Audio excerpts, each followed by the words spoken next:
여러분들 이게 해명이 필요한 게 있어서 해명을 좀 하나 할게요. 뭐? 해명. 혹시 사진 본 사람 있어요? 어? 잘 모른다? 어제 선생님이 아침에 시험 나올 때만 하더라도 이제 시험 문제 출제하려고 스트레스를 받았으니까 이제 저녁 때는 배드민턴 클럽에 가서 열심히 배드민턴을 쳐야 되겠다 마음을 먹고 배드민턴 바지랑 이제 옷을 챙겨가지고 나왔어요. 그러니까 신발이랑 라켓은 다 그 클럽에 있고 그래서 기분 좋게 나왔는데 학교 와서 이제 컴퓨터를 딱 켰더니 메시지가 딱 뜨더라고요. 마치 나를 기다렸다는 듯이. 선생님 야당 감독이세요. 그래가지고 배드민턴 치러 가는 계획은 다 없어지고 뭐 야당 감독을 이제 하게 된 거죠.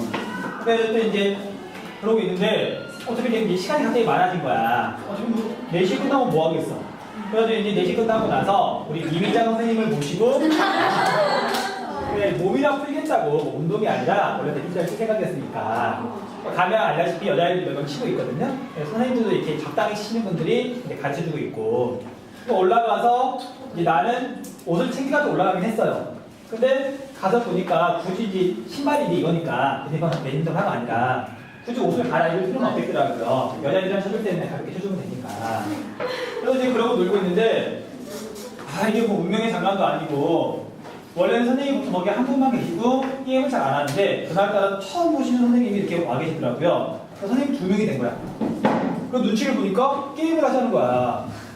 그럼 하시자고. 물론 이제 내가 이게 제대로 갖춰 입으면 무조건 이기는 게임인데 그날 틀려야 그러니까 아무튼 나랑 두 발의 유정이랑 편을 먹고 그다음에 상득 쪽에 선생님 2명이 편을 먹고 배드민턴을 했어요. 첫 번째 게임은 우리가 이겼거든. 내가 슬리퍼를 신고 섰는데도 불구하고 우리가 이겼는데 유정이가 잘해서 그래요.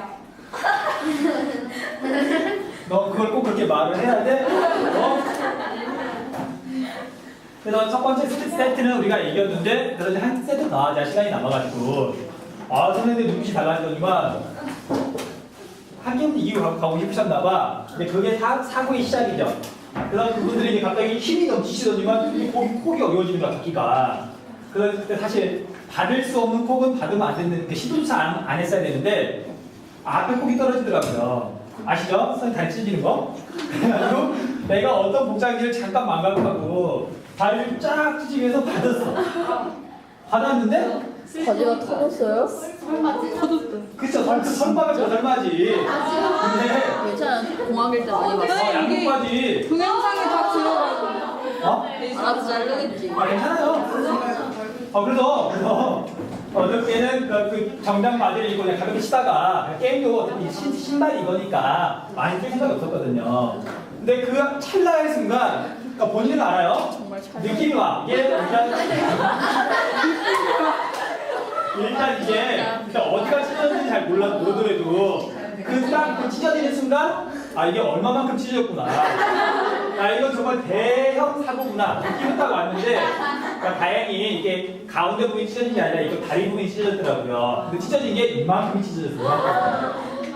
그러니까 이제 그 상황이 이제 옷은 이만큼이 찢어졌지.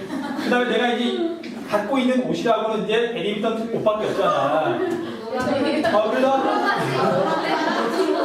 그래서 본 사람은 알겠지만 그 배드민턴이 동작이 좀 크고 그래가지고 바지도 되게 짧아요. 조금만 길어도 다리에 걸리거든, 땀 차고 그러면. 되게 짧은데 어떤 짧은 노란색 바지, 그 다음에 마치 해변에서 입을 것 같은 그 화려한 그 반팔에. 물놀이다 왜 이거? 그치. 내가 그걸 입고 싶어서 입은 게 아니고 이미 바지가 노란색 바지인데 위에가 와이셔츠 입었어요.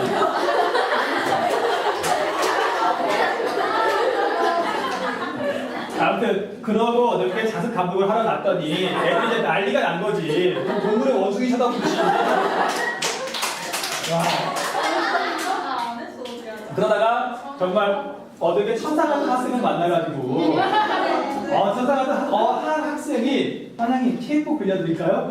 그래가지고 저 한 줄기 빛을 보는 줄 저 지금 집에 어떻게 가야 되나 걱정을 막 하고 있었는데 그래서 이제 결론을 말하자면 어떻게 집에 갈 때 학생 체육부에 갔어요. 그래서 근데 결론이 일단 신발은 구두 신발은 구두 벌써 그 망했어. 다음에 여기에 여러분들의 그 주황색이나 노란색이가 들어가는 그 체육복 초록색이야? 아, 연두색 그 체육복 그 다음에 여기 체육복을 입었을 때 당연히 와이셔츠를 못 입으니까 위에는 또 배드민턴 티 그리고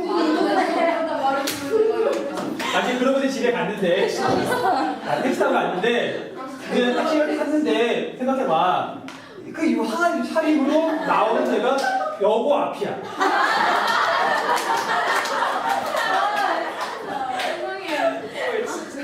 그래서 어저께는 내 인생 정말 최대의 위기였어요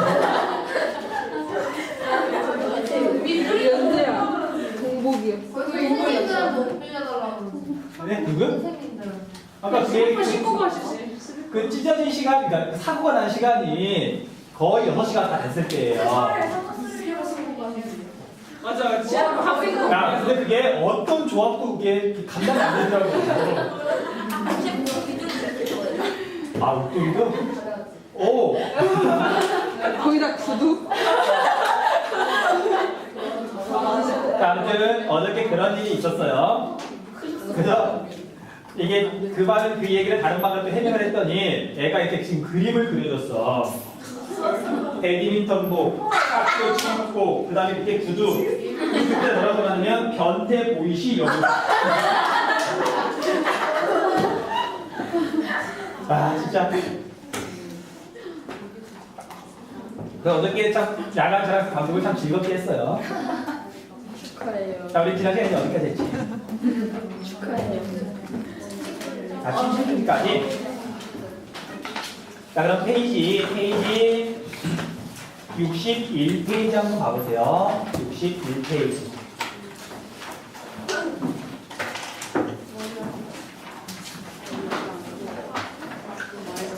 자, 선상지에 대해서 이야기를 할 건데요. 자, 오늘 하는 내용들은 전부 다 충격 평야에 대한 이야기예요. 하천이 운반해가지고 어떤 물질이 쌓인 거. 그러면 충격 평야에서 포인트가 뭐냐면 어느 지점에서 물이 갑자기 느려진다. 그럼 거기에 흙과 모래가 쌓이게 돼요. 물이 빠를 때는 운반을 하는 거고 물이 느려질 때 뭔가 쌓이잖아요. 우리가 상상기도 물이 느려지는 지점에서 흙이나 모래나 자갈 같은 게 쌓여가지고 만들어지는 지형이에요. 자, 모양 상자예요. 자, 이 선자가 무슨 선자냐면 부채 선자. 또 부채꼴 모양으로 생긴 땅. 그런 땅을 선상지라고 불러요. 선상지. 자, 그래서 얘 이제 형성 과정을 보면은 과정이라기보다는 형성 조건쯤 될 거예요. 자, 얘는 제일 중요한 단어가 경사급변점이에요. 경사급변점. 경사가 급한 곳이 있고 갑자기 경사가 완만해지는 지점. 경사가 급할 때는 물이 빨리 흐르다가 갑자기 완만해지면 경사가 급격하게 변하면 당연히 거기 완만해지는 지점에 흙이나 모래가 쌓이겠죠. 자, 그렇게 만들어진다고요. 자, 일단 경사급변점이라는 말이 나왔는데 자, 일단 그래서 기본적으로 경사가 급한 곳이 있어야 뭐 경사가 변할 거 아니에요? 자, 경사가 급하다 하천의 상류예요, 하류예요? 그래 기본적으로 얘는 하천의 상류 또는 중상류 지역에서 발달하는 지역이에요. 산지가 갑자기 평지를 만났을 때. 근데 중요한 거, 우리나라에 있는 산들은 대부분 경사가 급하다, 완만하다.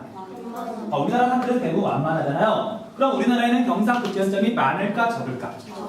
적을 수밖에 없죠. 그래서 얘는 굉장히 드문 지형이에요. 드문 지형. 자, 선생님이 그래서 솔직한 마음으로는 이 선상기는 별로 가르치고 싶지 않아요.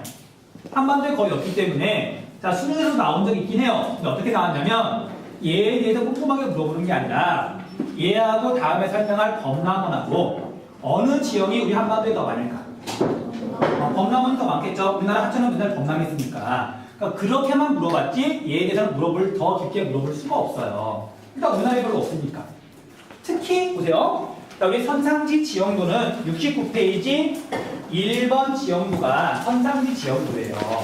그래서 여러분들 잘 모르겠지만 여기 봤더니 안면군이라고 써있죠.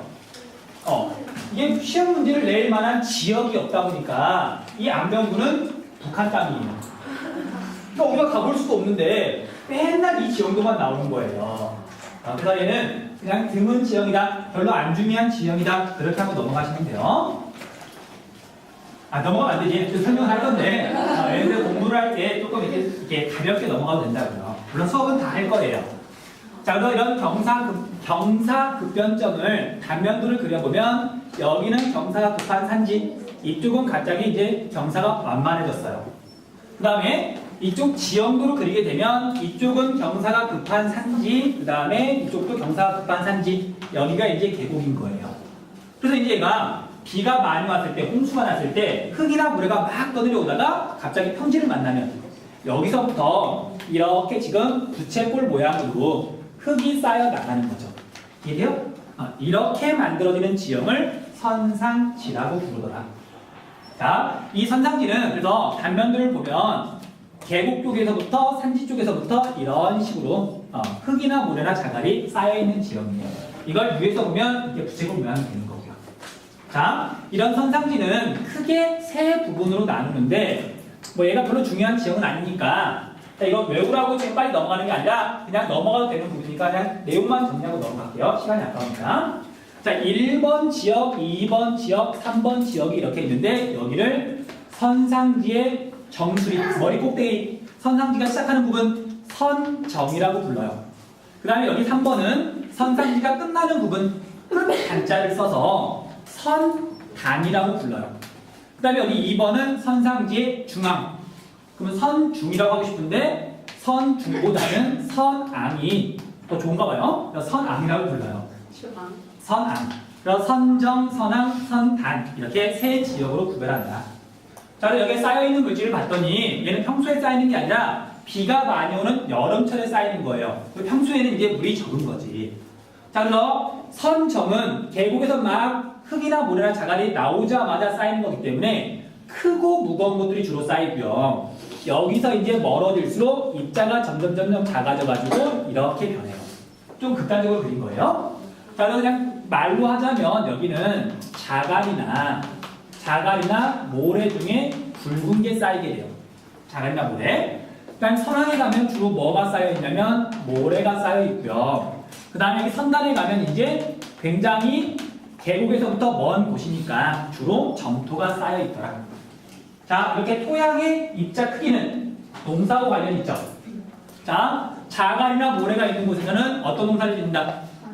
당연히 밭농사를 짓는다. 밭농사를 짓고, 자, 주로 모래가 있다. 무슨 농사? 당연히 여기도 밭농사예요. 밭 또는 과수원. 자, 점토다. 여기서는 드디어 논농사를 지을 수가 있는 거죠. 별로 안 중요해서 넘어가는 거야. 선생님 지금 중요한 이유, 왜 안 중요한지 말 안 했구나. 드물다고만 그랬잖아요. 그러니까 개인적으로 드문 걸 떠나서 화산지도 드물거든요. 근데 그것보다도 이 선상지가 일본에는 굉장히 많아요. 자, 일본은 태평양판하고 아시아판하고 부딪히면서 얘가 솟고 있는 부분이잖아. 그러니까 로키 산맥 그런 것처럼 경사가 되게 급하고 해발도가 높거든요. 일본에는 선상지가 많으니까 일제강점기 때 이렇게 교육을 받은 사람들이 자기가 받았던 그 교육 경험을 그대로 전달하는 거예요. 그러니까 일본 애들은 선상지 열심히 공부할 거예요. 근데 우리가 선상지 열심히 공부할 필요는 없다고. 그래서 그냥 넘어가려고 하는 거예요. 이유는 그거야. 자, 아무튼 그래서 선정, 선항, 선단 이렇게 나뉘어지고, 자, 토지용 봤으니까 과연 취락이 마을이 어디에 있었는지 살펴볼게요. 자, 취락은 물하고 관련이 있다고 그랬죠. 자, 우리 선정에서는 물을 구할 수 있을까 없을까? 물을 구할 수가 있어요. 왜냐면 계곡에서 지금 물이 흘러나오잖아요. 흘러나온 물이 당연히 자갈이나 모래가 있으면 땅으로 스며들지만 스며들기 전에 여기서 물을 구하면 되잖아요. 가까우니까. 자, 그래서 여기에서는 이제 취락이 있을 수가 있었는데 이 취락을 뭐라고 부르냐면 복구 취락이라고 불러요. 자, 어려운 한자말 아니에요. 취락은 또 설명했죠. 계곡의 입구. 평지 입장에서 보면 계곡으로 들어가는 입구 부분이잖아요. 여기를 곡구라 그래요. 그러니까 발음하기 좀 힘들지만. 자, 곡구 취락, 물을 구할 수가 있었더라 기억하시면 되고요. 자, 이 선단에서는 사람이 살 수 있었을까 없었을까? 물을 구하기 쉬울까 어려울까? 물을 구하기가 쉬워요. 자, 입자가 붉으니까 계곡에서 나오는 물이 지하로 스며들어요. 기반함은 물이 통과하지 않으니까 기반함을 따라서 지하수 형태로 이렇게 흐르다가 선단에 오게 되면 선상지가 끝나면 샘물처럼 이제 땅으로 물이 나오는 거죠. 자, 이런 현상을 뭐라고 부르냐면 용천이라고 해요. 용천. 그래서 이런 용천을 따라서 마을이 있었더라. 용천대에 취락이 있을 수가 있었어요. 그러니까 마을은 곡구 취락과 여기 용천대에 있는 취락 두 군데에 있었더라. 자, 그럼 여기 서남은 이제 뭐 결론이지만 마을이 있기가 힘들었어요. 그림은 이렇게 그렸지만 실제로는 꽤 큰 지역이거든요. 여기서 여기까지 한 거의 10km 가까이 돼요. 멀어. 그러다 보니까 여기도 두께가 꽤나 두꺼워요. 여기서 물을 구하려면 우물을 파는 수밖에 없어요. 근데 조선시대에 예를 들면 우물 50m 두께로 팔 수 있었을까 없었을까? 못 팠단 말이에요. 그러니까 여기서는 물을 구할 수가 없었기 때문에 취락이 없었다는 거예요. 응?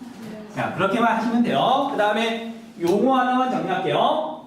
자, 우리 서남에서는 지표수가 부족해요. 그 이유가 뭐냐면 물이 땅으로 스며들어서 지금 지하로 흐르잖아요. 자, 이걸 풀어서 말하면 지하수 형태로 흐른다. 말이 되게 쉽죠? 근데 이걸 한자로 바꾸면 지하수 형태로 흐른다. 그걸 복류라고 그래요. 복류. 복류. 단어 뜻만 알아두시면 돼요. 류는 흐를 유자. 복은. 자, 여러분 얼굴에 이렇게 가리는 걸 뭐라고 그래요? 복면. 그러니까 눈에 보이지 않는다. 가려져 있다. 지하수 형태로 흐른다. 한자말로 복류라 그래요. 저희 학교에서 복류 설명했더니 그 복면 이야기했더니 선생님은 되도록이면 복면을 쓰고 다니세요 그러더라고요. 나빴지? 네. 안타깝다고? 누구야? 저 아니에요. 아, 너 아니야? 그냥 의심받아. 제가 낙인 효과라 그러잖아요. 낙인 효과. 자, 지형도는 우리가 아까 얼핏 봤던 것처럼 이건 뭐 어려운 지형도 아니니까 경사가 급한 부분이 있고 이렇게 부채꼴 모양으로 등고선이 그려져 있더라. 선상지예요. 자, 그렇게만 체크를 하고 넘어가시면 돼요. 그러니까 중요한 부분이면 더 꼼꼼하게 할 테지만 이 정도만 해도 아무런 문제가 없으니까. 자, 대신 한 문제는 시험하고 상관없이 이야기 하나 해줄게요. 자, 선상지인데 선상지가 기후 변화랑 얘가 관련이 되면 좀 재밌는 일이 벌어져요. 자, 오늘날 해안선은 이렇게 생겼죠. 이렇게 생겼는데 빙기대 해안선은 해수면이 내려가면서 이렇게 해안선이 바뀌었잖아요. 먼 바다 쪽으로 지금 바다가 물러났잖아요. 지금 비하면. 그럼 보세요. 여기는 오늘날 해안까지만 빙기대는 그냥 육지였단 말이지. 그러니까 예를 들면 여기서 시작한 하천이 빙기대는 여기까지 흘러갔단 말이에요. 자, 그럼 만약에 오늘날 해안가 지역에 높은 산이 있다. 경사가 급한 산이 있다. 그럼 빙기대는 여기에서 얼마든지 선상지가 만들어질 수가 있는 거죠. 그렇잖아. 오늘날에 만들어진 게 아니라 빙기대에 만들어진 선상지가 아직 이제 후빙기가 된 지 얼마 안 됐으니까 그 형태가 남아있는 곳이 있단 말이에요. 그래서 그냥 얘는 상식에서만 알아두시면 돼요. 기후변화랑 관련해가지고 바닷가 지역인데 선상지가 있는 곳. 경상남도 사천시에 가면 선상지 위에 도시가 있어요. 나중에 사천 놀러 갈 일이 있으면 한번 가보시라고요. 뭐 가보는 게 아니라 사천 시내 자체가 선상지 위에 있어요. 가면 좀 알아보시면 돼요. 자, 이제 이건 또 상식인데 여러분 사천이라는 이름 혹시 들어본 적 있어요? 사천시? 얘가 뭘로 유명해? 짬뽕. 짬뽕? 그건 중국 사천이야. 어? 중국이야, 중국. 자, 여러분들 우리 2008년인가? 중국에서 대지진이 일어났었잖아요. 쓰촨 대지진. 거기가 사천이잖아. 한자로 쓰면은요. 아, 몰랐다고? 너는 꼭 세계지리를 듣도록 해요. 자, 이 사천이 원래 도시 이름이 뭐였냐면 삼천포시였어요. 삼천포. 자, 우리 삼천포가 이미지가 좋아요, 나빠요? 좋아요. 좋아? 자, 잘 가다가 삼천포로 빠지다. 좋은 거야, 나쁜 거야? 만약에 정말 얘가 잘 가고 있는데 이상한 길로 빠져가지고 이게 뭔가 잘못되거나 그런 걸 삼천포로 빠진다고 표현하잖아요. 그래서 우리가 여러분 태어나기 전에 95년도에 행정구역을 통합한 적이 있거든요. 그러니까 94년도부터 지방자치제가 시행이 되면서 시랑 군이랑 이렇게 같이 생활권이 같은 동네는 하나로 묶었어요. 그래서 보통은 시의 이름을 따라가는데 얘는 시의 이름을 버리고 원래 삼천포시였는데 군의 이름을 따라간 거예요. 어감이 안 좋으니까. 자, 아무튼 그래서 이 삼천포라는 데가 실제로 서울에서 부산을 이렇게 갈 때 중간에 길을 잘못 들면 삼천포로 가요. 그래서 삼천포로 빠진다는 말이 나온 거예요. 실제로 내가 만든 말이 아니고. 자, 그래서 선상지 여기까지 정리하세요. 선상지 정리.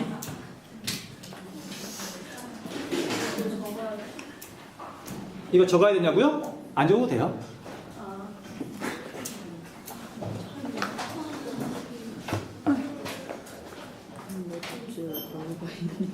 아 이거 어쩐지 뭔가 이상하더라고요. 어쩐지 난 이런 프린트를 받은 적이 없는데 답지가 있어. 선상지는 지우고.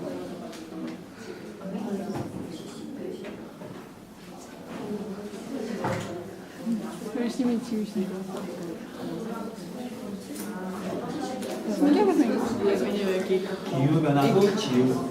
뭐라 해야 되지? 아니 서울을 못해서 왜? 이거 더 희귀할 수 있어요. 더 휘게? 여기 막 이렇게 되게 이렇게. 이걸? 좀 이따 한번 해보세요. 할 수 있지. 자, 고개 주시고 봅시다.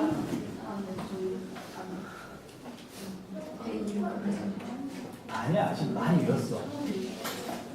이름 외우는 능력자야. 왜 눈동자에 영혼이 없냐?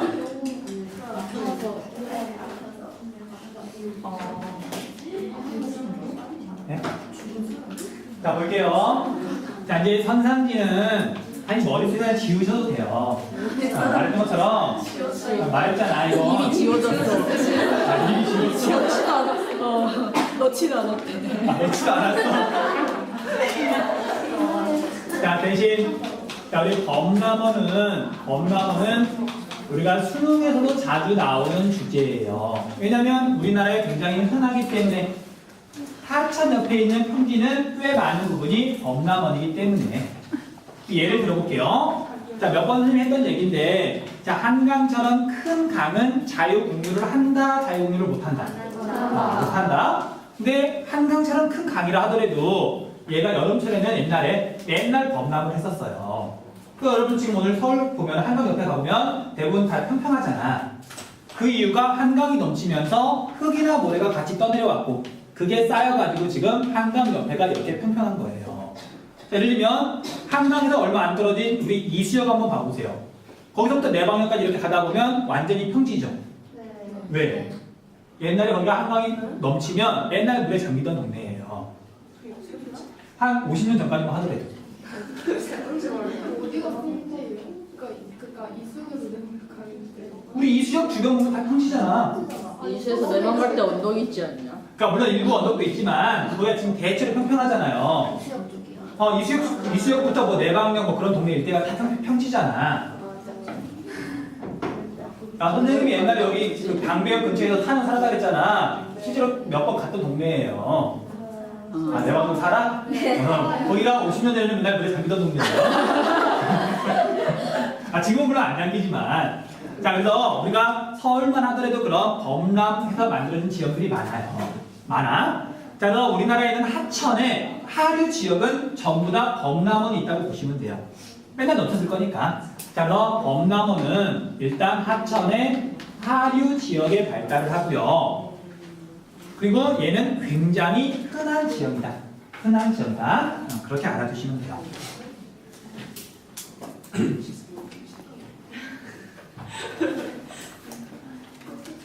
네?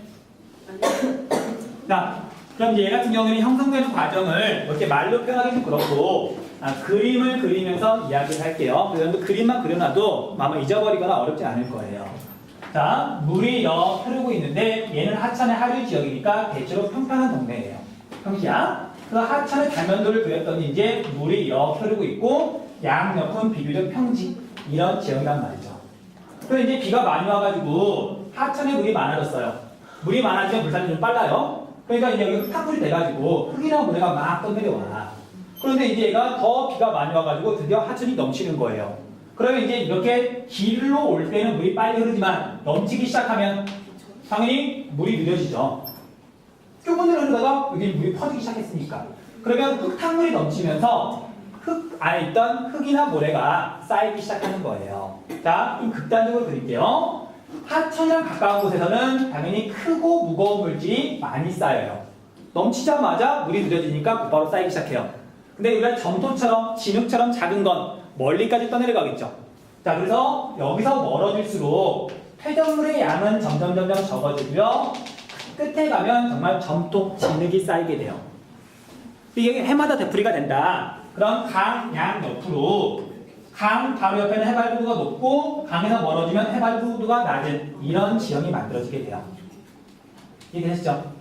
얘가 이제 강을 따라서 계속 쭉 이어지는 거죠. 이쪽도 물론 마찬가지고. 이렇게 만들어지는 비교적 평평한 땅이 범람원이에요. 근데 이제 여러분 혹시 오해할까봐 지금 선생님이 이 그림은 굉장히 과장해서 그린 거예요. 자, 이걸 실제로 가서 보잖아요. 만약에 강의 규모가 이만해요. 이만하면 그 옆에 범람원이 어떻게 만들어지냐면요. 이렇게 만들어져요.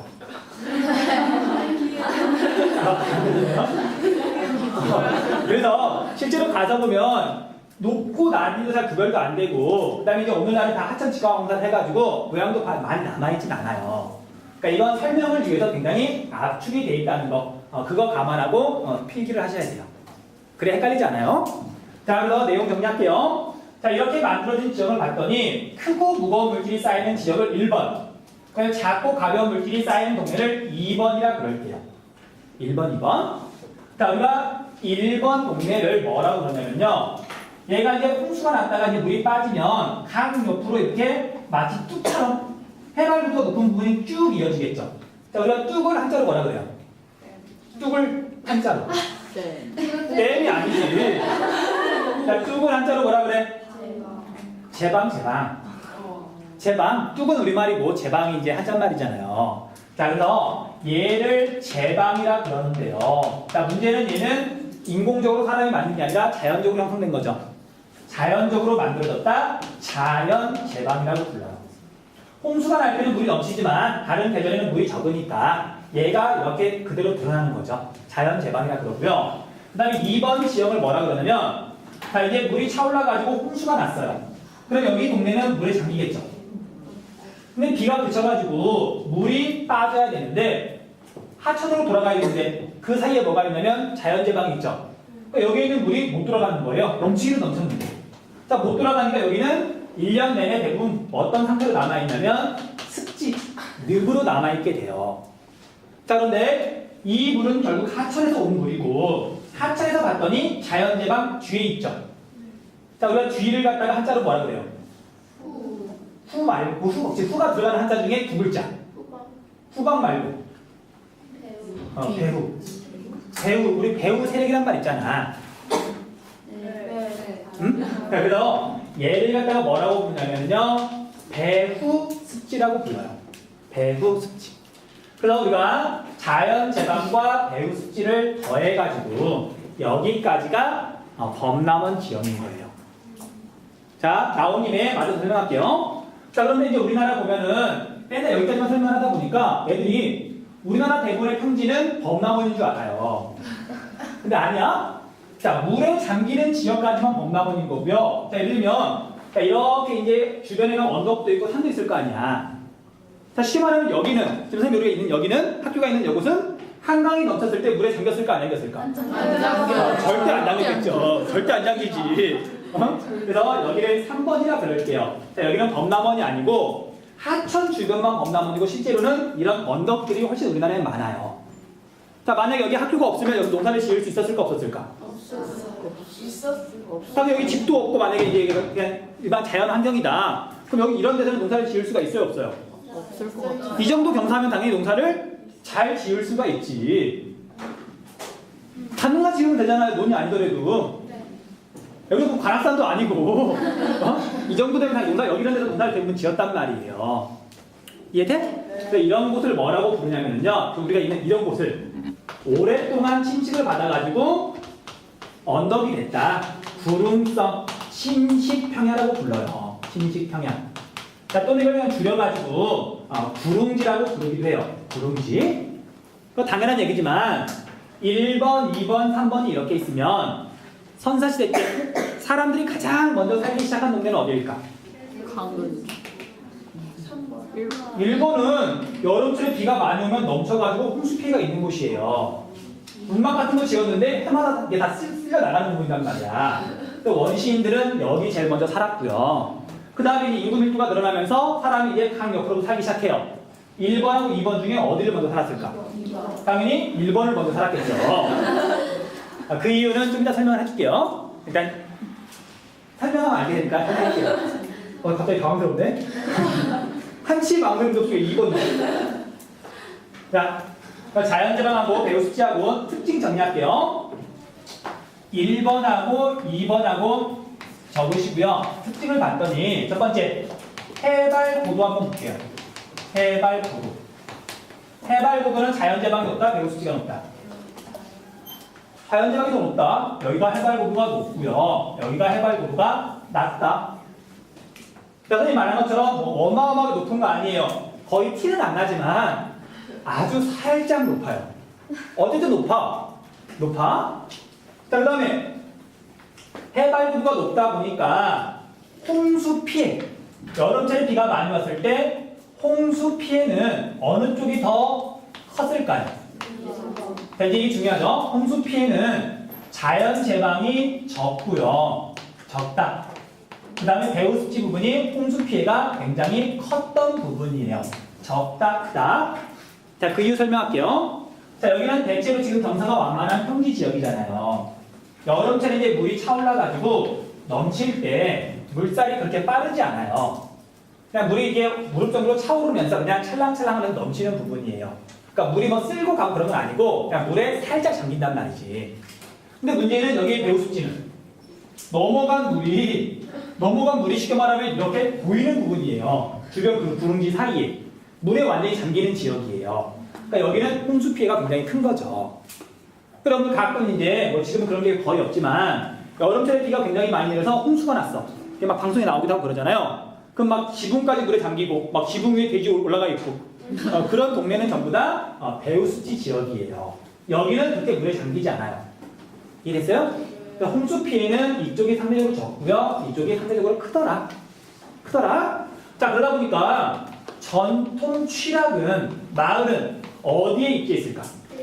당연히 여기에 전통 취락이 있었을 것이고요. 배우습지 지역은 마을이 없었어요. 해마다 완전히 물에 잠겨버리니까. 물론 지리를 몰랐던 사람들이라면 여기다 집을 짓고 살았겠죠. 해마다 다시 지었겠지. 그 다음에 용어 하나만 알려줄게요. 자, 여기도 이제 물이 이렇게 흘러 지나가는 지역이지만 분명히 홍수 피해가 있긴 있어요. 그렇잖아? 근데 여기서 집을 짓고 살 때 그냥 집을 짓는 게 아니라 집 털을 이렇게 높여요. 맨 땅에 짓는 게 아니라 털을 돋운 다음에 집을 짓거라. 이렇게 짓는 집을 뭐라고 부르냐면요, 털을 돋았다. 도둠집이라 그래요. 터도둠집. 용어만 좀 알아두세요. 자, 이제 내용 정리가 거의 끝났네요. 자, 이제 하나만 더 하면 모든 게 끝. 자, 토양 입자를 볼게요. 자, 쌓여있는 물질의 토양 입자를 보면은, 자, 우리가 자연재방은 좀 과정에서 그렸지만 입자가 크죠? 이쪽 입자가 작아요. 근데 여기는 대체로 하천의 하류 지역이니까 자갈은 거의 없고요. 하천 하류니까 주로 모래예요. 모래. 여기는 점토. 자, 그래서 여기는 토양 입자를 봤더니 이쪽은 주로 모래고요. 자, 이쪽은 점토예요. 자, 이걸 바탕으로 몇 가지를 물어보기도 하는데 단어를 한번 적어볼게요. 그럼 밀입질하고 조립질. 한자 말이죠. 좀 어려운 말이에요. 입자가 큰 게 밀입질이에요, 조립질이에요? 조립질. 얘가 조립질이에요. 조립질. 그러니까 워낙 어려운 한자라서 여러분 혹시 조방적이란 말 알아요? 조방적? 집약적의 반대말. 집약적이 무슨 뜻이야? 되게 빽빽하고 모여있는 게 집약적이잖아요. 조방적은 그 반대예요. 되게 성글게 띄엄띄엄 있는 걸 조방이라 그래요. 그래서 예를 들면 교실은 애들이 되게 빽빽하게 있잖아요. 이건 집이야, 집. 근데 우리가 운동장에 애들이 막 띄엄띄엄 퍼져 있어요. 그건 조방적인 거예요. 이해돼요? 그래서 우리가 이 조립이라고 하는 건 알맹이가 커서 듬성듬성 있는 걸 조립이라 그러고요. 우리가 밀입질은 말 그대로 이제 미세하다 그런 뜻이에요. 자, 그러다 보니까 우리가 투수성을 말할 때 투수성. 자, 투수성이 무슨 뜻이야? 물이 투과하는 정도. 투수성이 좋다. 투수성이 안 좋다. 안 좋다. 투수성이란 말도 좀 알아두셔야 되고요. 그 다음에 우리가 배수란 말도 있어요. 자, 배수가 무슨 뜻이야? 배수. 뭐라고 관련된 건데? 배수. 물이 빠지는 게 배수잖아요. 자, 물을 끌어올리는 거. 그건 양수. 그리고 배수가 이런 말 써요. 투수성이 좋은 곳은 배수가 양호하다. 물이 잘 빠진다. 투수성이 좋다. 배수가 양호하다. 같은 말이고요. 그러니까 문제에 따라서는 꼭 이런 어려운 말을 써가지고 난이도를 높이기도 해요. 그러니까 투수성이 좋다. 배수가 양호하다. 투수성이 나쁘다. 배수가 불량하다. 그런 표현을 쓴단 말이죠. 자, 마지막으로, 자, 당연히 모래니까 여기서 주로 무슨 농사를 짓는다? 반농사. 반농사. 여기서는 무슨 농사를 짓는다? 논농사. 그렇게 정리하시면 돼요. 자, 지형도 하나만 보고 일단 그럼 법문은 마칠게요. 자, 몇 페이지 보시면 되냐면요. 67페이지 10번 문제 한번 봐보세요. 67페이지 10번 문제.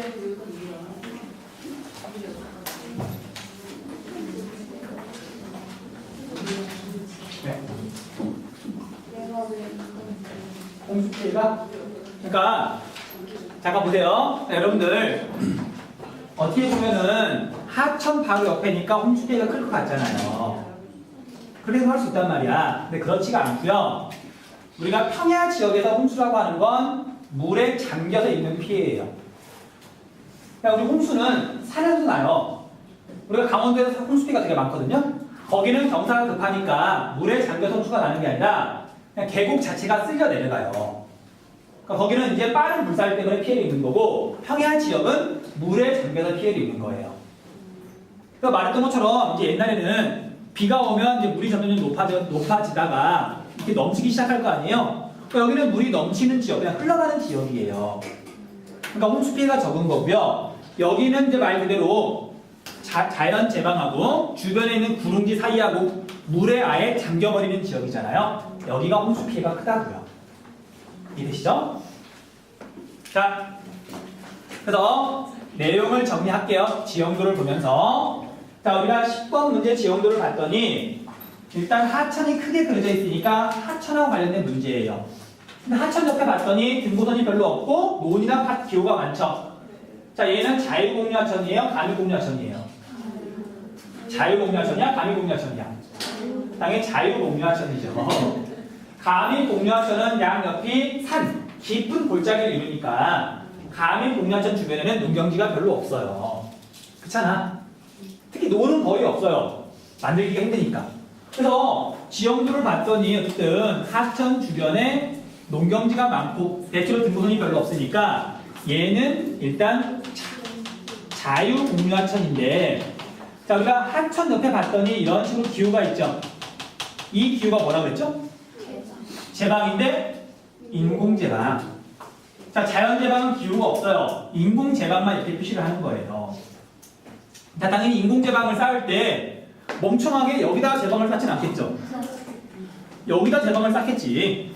인공제방이 있는 곳이 자연제방 위에예요. 그러니까 기후는 얘가 인공제방이지만 이 지점이 바로 자연제방인 거예요. 이해돼요?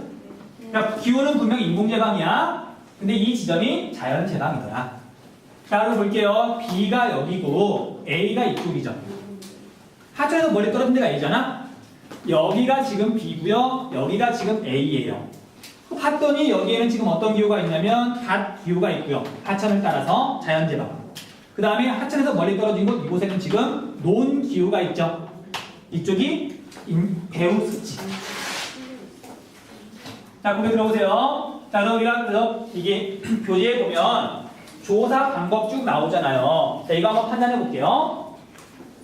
A, 그러니까 첫 번째 A, B의 고도를 측정한다. 어느 쪽에 발도가 더 높다? B. A하고 B 중에 B. 그 다음에 A, B의 퇴적 물질의 크기를 조사한다. 어디가 더 크다? B. B가 더 크다. 그 다음 A는 B에 비해 가옥의 입지에 유리하다. 맞다 틀리다? 틀리다. 틀리다. B가 더 유리하다. 자연재방 위에 터 도둠집을 짓고 사람이 살았었어요. 그 다음에 B는 A에 비해 퇴적물이 조입질이다. B는 A에 비해서 퇴적물이 더 크다. 같은 말이죠? 맞다고요. 그러니까 이런 식으로 지금 기출문제인데 조립질, 미립질이라는 말이 나오니까 뜻은 알아두셔야 돼요. 그 다음에 마지막으로 A는 배우습지고 B는 자연재방이다. 맞죠? 이건 맞는 설명이잖아요. 자, 그래서 정말 이제 1분만 더 하고 마칠게요. 자, 여기 자연재방은, 여기 배우습지는 옛날에는 분명히 습지였어요. 그럼 늪에서는 농사 지을 수 있어요, 없어요? 없죠. 그래서 얘가 일제시대 전까지만 하더라도, 조선시대까지만 하더라도 여기서는 농사를 지을 수가 없었어요. 태어나다 물에 잠기니까. 그래서 여기가 농사를 지을 수 있게 된 건 인공제방을 건설하고 하천 직화공사를 하고 그 다음에 여기에 있는 물을 뿜어내는 배수 시설을 갖춘 뒤로 논으로 바꿀 수가 있었던 거예요. 이해되시죠? 그래서 뭐라고 표현하냐면 여기에 있는 이 논은 원래 습지였지만 농경지로 바꾸는 걸 개간이라 그래요. 그래서 우리가 지금은 논이지만 그냥 우리가 공부할 때는 그냥 여기가 배운 습지였구나 라고 이렇게 기억하시면 돼요. 이해되시죠? 이해됐어? 여기